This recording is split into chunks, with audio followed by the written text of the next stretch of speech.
5, pwede din hulugon ni piso, 5, 10, 20, pwede hulugon. Dila, halimbawa, dila 5, mahulog kita. Coins.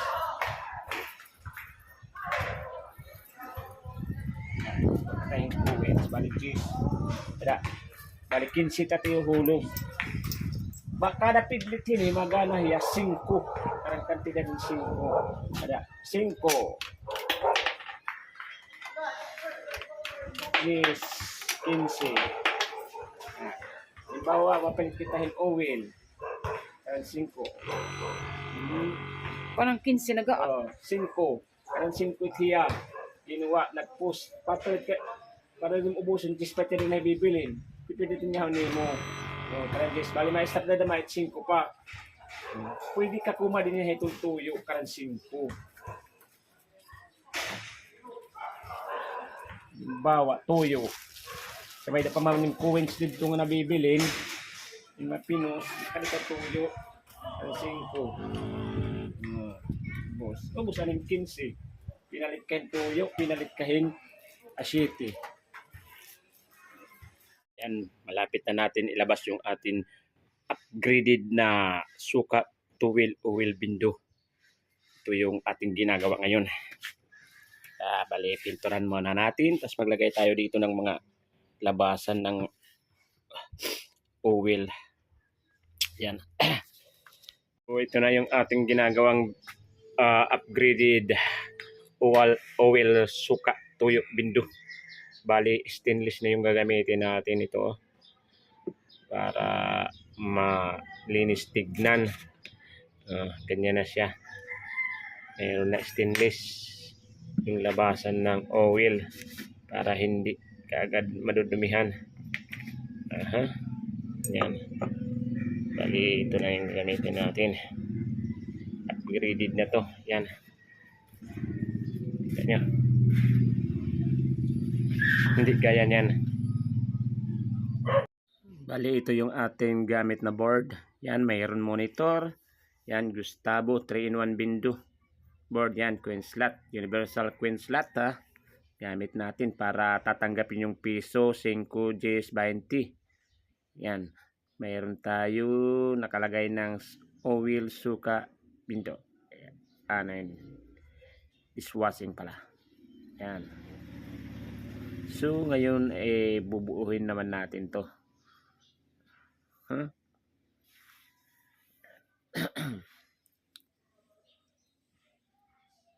Ito yung ating mga dupon. Ito naman ating yung pump.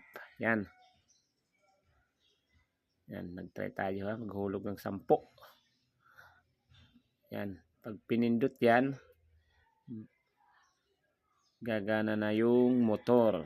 Yan, mayroon ng coins tayo 10 dyan ha. Bali, subukan natin pindutin yun. Nagta-time. Suka. Okay, gumagana. Working. Working siya, working.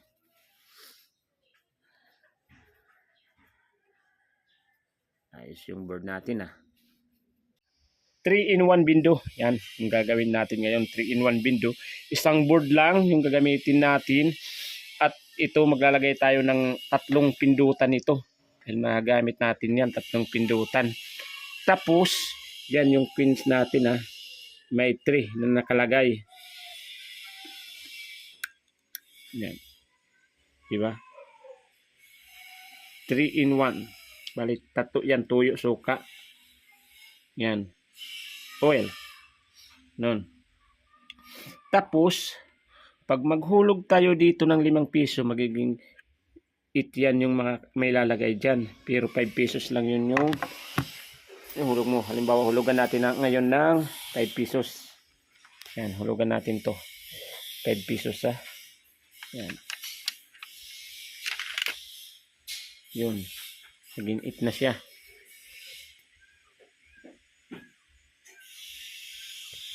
So, pag gusto mo nang gamitin yan, magsasalod ka na doon. Halimbawa ito, nasa tuyo to, tuyo. Pipinditin natin to. Dahil tuyo pa lang nilagyan natin. Yan. Nag-work na siya. 4. Yan.